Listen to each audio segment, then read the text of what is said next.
Hey guys, Luke here from Midlife Guitar. Today I'm going to be talking about finger pain when starting to play guitar. So calluses, blisters, aches in the fingers, and ways that we can help prevent that and alleviate that.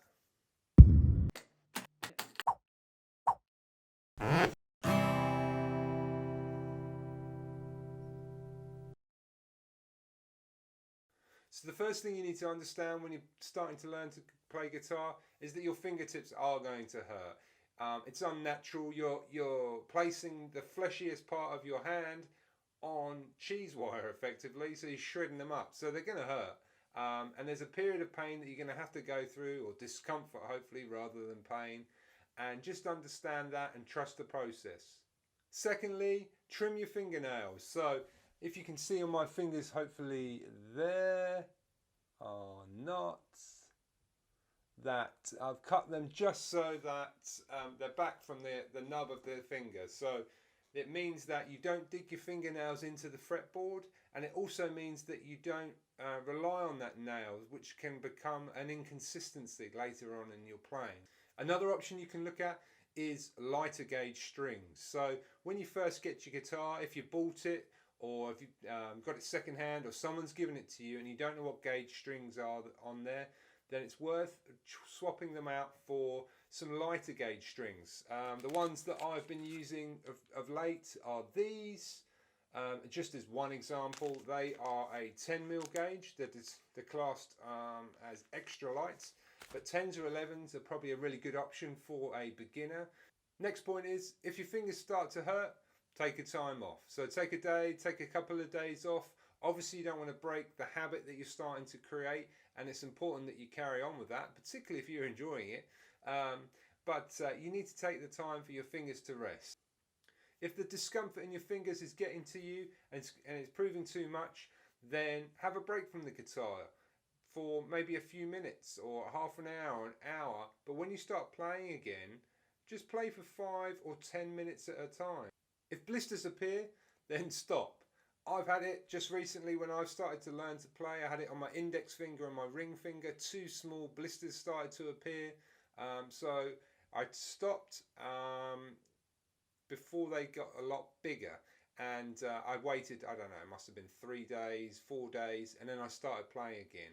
I miss the guitar. You want to play it and you develop a thirst for it when you first start, but you have to understand that if you want those calluses to form, then you need to look after your fingers as they go through the process of hardening up. Next point leads on from the previous one. Don't let those blisters heal all the way. So don't worry about your fingers going back perfectly to normal. You need to play at some point soon after they're starting to repair themselves. If you let it go a week or 2 weeks before the blisters are completely repaired, then you not only will you break the habit of playing guitar, but also you might have to start the whole process again, and you don't want to have to do that.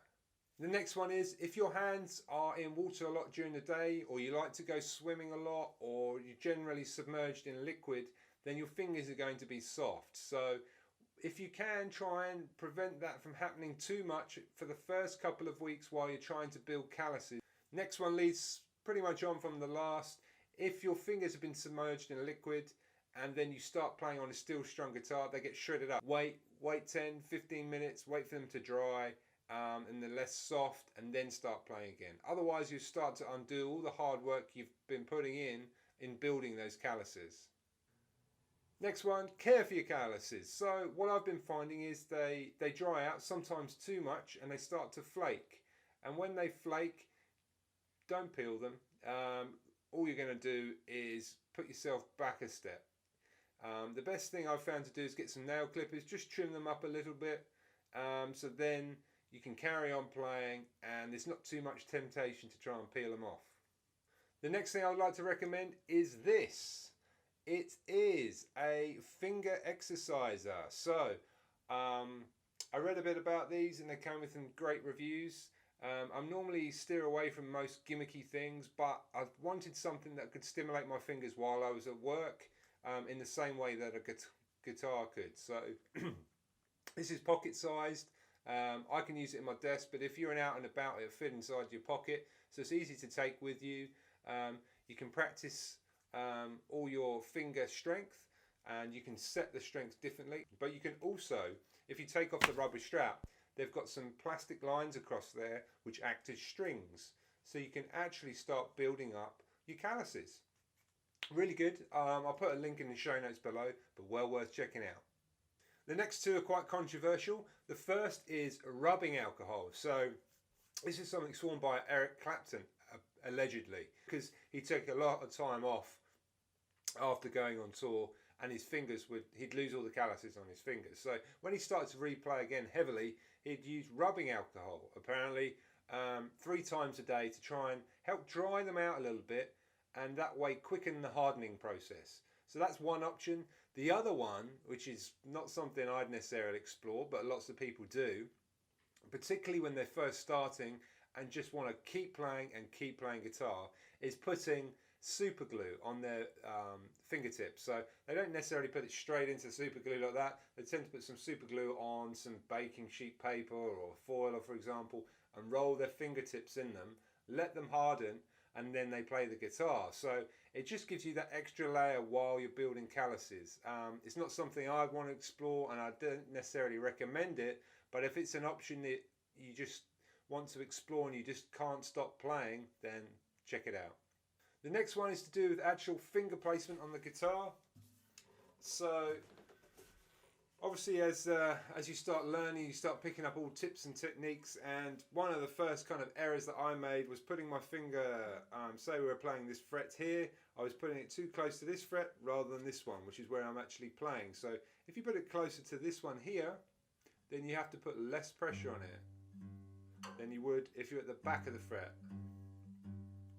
So it makes it easier to play, and it also brings me to my next point, which is about finger pressure and how much you're placing on the strings themselves. So an easy way to do this is just to test by listening. So if you put your finger on and then maybe you've got it too hard, but if you start to ease up your finger, you'll realise that you don't have to put that much pressure on to create the note. At one point, like there, you'll get to a deadening of the string or a buzzing like that, for example, and obviously that's when you have to reapply the pressure. But you'll be surprised, you don't have to put as much pressure on the string to form the note or the chord as you think. So you've been playing a lot, you're playing a lot of chords, your fingers are starting to hurt, but you want to keep on playing. What can you do? Well, when you form a chord, you're using 2, 3 fingers, and obviously you could break that down by doing finger exercises, for example, or scales. I haven't really got to scales yet, but for finger exercises, for example, there's one on Just in Guitar where you have to work your way along, and that's been perfect for me. So it starts to alleviate that pressure that you get from playing chords all the time, and it just still gets you exercising your hand and building the stretchability, if that's a word, in your fingertips and your fingers themselves. So that's worth checking out if you want to take a small break from playing your chords while still maintaining some skill on the guitar. Next one's an important one, I think. If you've just bought a guitar or you've been given one or you've got it second hand, is to look at the intonation of the guitar. So the intonation is the gap between the strings and the fretboard. Sometimes, obviously, if you can imagine, if that was the distance, that was the string, that's the fretboard, and you've got something very high, exaggerated, clearly. But if you press that down, you've got a long way to go. But if you've got a lower intonation, then obviously you haven't, right? So that is something that you should get your guitar shop or your luthier to check out. And if you're buying a new guitar, certainly ask them to look at that as part of your package. If you have light pain on the back of your knuckles here, then it's likely you're gripping the guitar way too hard. So I'd experiment, this is something I've done, experiment where you have your thumb on the back of the guitar. So I've found that just by moving it down a bit, it alleviated that a little bit. So it's worth checking out. The last one I'd say is look at your position. So your posture and your position. Now I'm sitting like this. This is the kind of classic rock position, but there certainly are alternatives. You know, one that doesn't look as cool, but is very comfortable, is the classical guitar position. So you're literally swapping it over to your fretting hand knee, and raising the height of the neck, and it means your eyes are closer to it, so it's easier to see, which is particularly good when you're beginning, because as you probably know, you get the guitar kind of neck looking over to see where your finger placements are until you grow comfortable with them, and generally it feels very comfortable. So it's certainly something to check out.